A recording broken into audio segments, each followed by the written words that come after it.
Mahina na ang kitaan dito ngayon sa Facebook. Bakit kamo? Kaya kung gusto mong panoorin itong video na to, panoorin mo to para alam mo kung bakit mahina ang kitaan sa Facebook. Hello guys, good morning, good afternoon, and good evening sa lahat. For today's video, ayan, pag-usapan po natin bakit mahina ang kitaan dito sa Facebook. Kasi nga po guys, mahina ang kitaan sa ads on reel. Simula nung nag-start po yung November 10 na sinasabi nilang viewers, medyo humina po yung viewers natin at humina ang kitaan. Kasi alam ko, nararamdaman ko at marami mga tutorial ang maraming hindi kumikita ng malaki sa ads on reel. Kaya nag-focus po sila ngayon sa in-stream ads kasi sa long video. At sigurado kasi based on my experience guys, totoo po yun.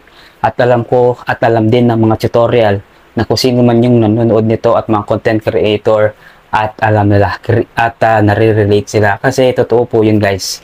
Ako guys, kaya ako nag-braid everyday ako nag-upload ng mga videos ko, mga long video o mga short video. Kahit short video lang sa in-stream ads.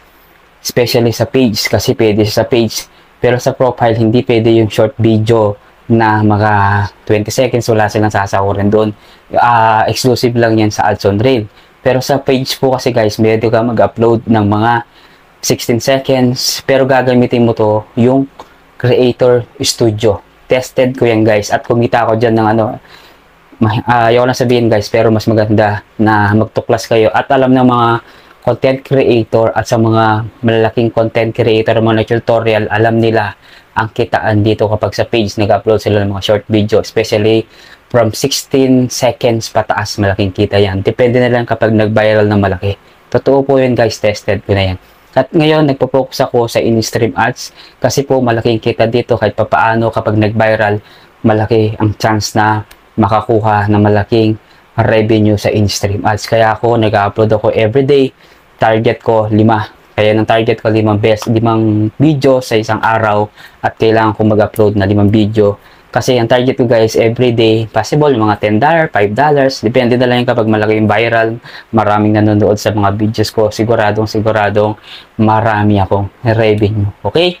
Yun lamang po guys ang tutulong ko sa inyo kasi humina ng kitaan ngayon sa Facebook pero sa in-stream ads, malaki pa rin yung kitaan dyan. Basta, masipag ka lang gumawa ng content mo. At siyempre, may tiyaga ka, may sipag ka nga. Diba sabi ko nga sa inyo, sipag at tiyaga ang puhunan dito sa Facebook para kumita ka ng malaki at makatulong sa iyo. At sa lahat ng gusto mong mga pangarap mo, matutupad yun. Basta meron kang sipag at tiyaga. Okay?